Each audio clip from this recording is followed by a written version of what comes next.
Hey everyone, it's Kay from KS Anonymous, and I am back with another episode of r/Choosing Beggars. So this first one is a message exchange, and the choosing beggar is talking to the artist who says they recently have started to take their art seriously.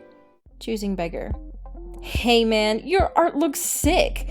I was hoping to get some stickers and a new profile picture for my YouTube channel. Hey, you there? It'd be dope if you could respond ASAP, kinda in a hurry. Hello? Oh hey, sorry, was working on some future comics I'll be posting. Anywho, how many stickers are you looking for, and what kind of profile photo did you have in mind? LMFAO, working. Anyway, I want a bunch of stickers to sell, so probably like 10 to 20. Then for the profile pic, just like one of your small guys full color, but a few different ones for holidays and events, so probably 8 of those. Hello? Sorry, I gotta do some math on this. Big order. Well, okay, it's $80 for 5 custom stickers, so it'd be $160 to $320 for the packs of 10 to 20. For profile photos, I'm assuming you mean headshots, so that'd be $30 flat, so 8 would be $240. Realistically, since this is one huge order, I'd be down to crunch the $400 to $300 even, or the $560 down to $450. Hold on, where do you get those numbers? Well, it's $20 per sticker. I do $5 off the 3rd and 4th stickers of a set, and then $10 off the 5th for sets of 5. So 20 plus 20 plus 15 plus 15 plus 10 equals 80. Then multiply that by 2 or by 4, sets of 5 if you want 10 to 20. Then a full color headshot is $30, and that multiplied by 8 is $240. The price reduction was pretty arbitrary just because I appreciate the patronage. Man, your crap is expensive. Anyway, I wanted to more of a partnership for this. How long will it take you? Hello? Howdy. Partnership, can you elaborate? And honestly, if I start now, I can probably have all this done by the end of the week. I work pretty quickly when it comes to stickers and this stuff. Like, when I sell the stickers for my channel, I'll have your handle on the description area so it'll expose your page. You've got like what, 400, 500? I can get you to 10k easy, LMAO. So you'd willingly sign a guarantee that I would receive a following of at least 10,000 people for this project, or I'd receive payment in full? What? No, I can't guarantee that crap. But I can guaranteed hand over $500 worth of art. See the problem? The promise of maybe exposure isn't gonna do much for me. I'd prefer to just be paid via my PayPal. WTFY though, I've got an audience and I'd help you promote. Because on principle, working for free is not ideal for me, unfortunately, so this is either a paid commission or it's not happening. Wow. They're just freaking stickers, kid. You have like 400 people who don't give a crap what you make, just effing make them. Yes, so you can sell them and profit, leaving my name as a tiny credit to in the description will be hidden until someone clicks it, yeah? Thanks, but no thanks. Suck a fat one. Not even gonna bother crapping on you in a vid so you can sit there and come beg for the chance to work with me. Thank God. The further my brand is from that thing you call a mouth, the better. Peace. That's a major yikes. This is a thing with choosing beggars, is a lot of the time they are going to treat you like crap and then expect you to give them things for free or do things for them and then get upset because it didn't work. This next one is a text exchange between a choosing beggar and someone who is selling some purebred puppies. Hello, how much for the puppies, please? Oh, sorry, I'm at work. They are $900, AKC registered, and they have their first shots. First of all, I don't care if you're at work. Secondly, are you out of your freaking mind? $900? I've got like $250. Can you work with that, please? I'm sure they would love to work with you after you insulted them like that. So this next one's a bit of a story time. A few years ago, I had the pleasure of working with Kim. Kim had an administrative job at our shared place of business, and we worked together for about a year. She wasn't a great employee, mainly due to attitude and a constant stream of missed time for assorted reasons, most of which seemed to be BS. Kim eventually found her dream job, which we discovered after she failed to call or show up for 3 days straight. We parted amicably enough, even allowing her to resign to avoid ending things on a negative note, and that was the end of that.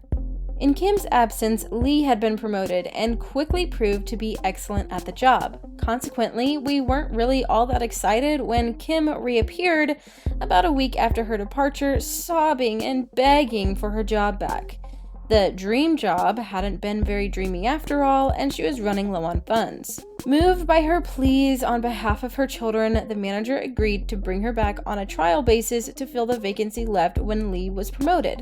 It was a step down from her previous position, but it was immediately available. A short, very blunt conversation ensued where she demanded to know why she couldn't just have her old job back.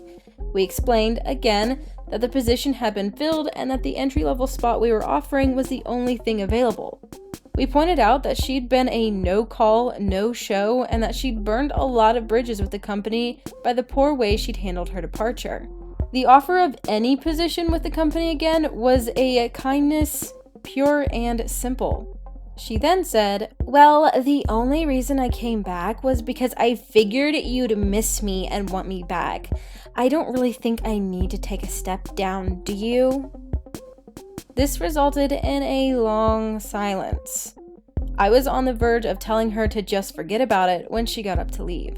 She seemed to sense she was pushing her luck and said, "I really appreciate the opportunity. Maybe some doors will open for me and I'll be able to move back up soon." Whatever. I half expected her to blow it off and just never come back. She came in late the following day and accomplished almost nothing. Instead, she divided her time between hovering over Lee and hiding in the break room with her cell phone. After being asked repeatedly to return to her work, she abruptly left without a word. The next day, she didn't come in at all, and we left a voicemail at the end of the day informing her that her employment had been terminated and that her final check would be mailed. The following day, she arrived bright and early and demanded a meeting with the manager. Upon being told that she would not get a meeting and that she was not welcome on the premises, she threw a massive tantrum in full view of the office. She said that it was unfair that we'd taken her job away and given it to Lee, and that she had kids to feed, and that we needed to be nicer. We explained that she wasn't entitled to the job, and that she had squandered all of her bargaining power by walking out twice. Furthermore, the job was taken. It was now Lee's. She then dropped her purse, along with the immortal line, "So just fire her so that I can have it back!" It was one of those moments that just sticks with you. We were all kind of shocked at her audacity and single-minded selfishness. Lee was really uncomfortable, as you can imagine, and quickly left the room. Without saying much of anything, I picked up Kim's purse, handed it to her, and walked her out. She sat outside for a long time, then left. She called back 6 months later and asked if we were ready to give her a fair chance. We declined. Oh man, that is a nightmare, and I feel so bad for Lee, because Lee's like put in this awkward position where they obviously earned their position, and this person's coming back treating them like they're nothing and that they should just have it because they want it. I'm a university student who also plays hockey regularly. I own a pair of decent new skates that I recently purchased, which were about $700. I have a 3-hour gap between my classes today, and the weather is pretty nice for outdoor skating, so I decided to go skate at the river trail. Since I play hockey almost daily, I keep my skates in my car every day. I forgot to sharpen my skates prior, but figured there's a skate sharpening on site, so it's not a big deal. Just no guarantee of the quality. The skate sharpening place also runs a skate rental business. The guy who sharpens skates told me it will take about 5 minutes, so I left my skates to him. I went back to check on my skates about 10 minutes later, and I saw my skates were on the counter, so I went into the line to wait for my turn to pay for it. And here comes the choosing beggar lady. Choosing beggar to sharpening dude, which I'm going to refer to as SD. "Excuse me, can I rent those skates?" Pointing at my skates. "They look nice and newer. I would like to wear them." SD. "Oh, sorry ma'am, these are not our skates. It belongs to that gentleman over there," pointing at me. "What is the shoe size? I can grab one that probably fits better." CB. No! Your other skates are old and stinky. Oh, my skates smell like butt since I wear them every day. I want to try his skates. I will fit. I can see that. The poor sharpening dude is clearly shocked that she insists on renting my skates, so I decided to step in. Me. Hey, sorry, those are my skates that I left here for sharpening. It's not for rental. And I try to grab my skates and get the F out. CB. Oh, that's okay. Can I borrow them from you today, though? It looks really nice and much better than those crappy skates. You can rent those if you want. Me. Yeah, no, I prefer to wear my own skates. Sorry. At this point, I already had enough of her BS and was ready to leave. CB. Wait, I can pay you $60 for those skates if you give them to me right now. I had a huge internal LOL at that moment, but I'm not really good at making a snappy comeback and don't want to make a scene since there are other people in line. I just simply said, no, sorry, those are not for sale, and left as fast as I can. The last thing I heard was her mumbling, effing cheap Asian, probably don't know how to freaking skate anyway. Oh, the classic choosing beggar. Give me your skates. You can rent the crappy ones while I rent your personal ones. And then when you refuse my insane offer, I'm going to say derogatory comments about you.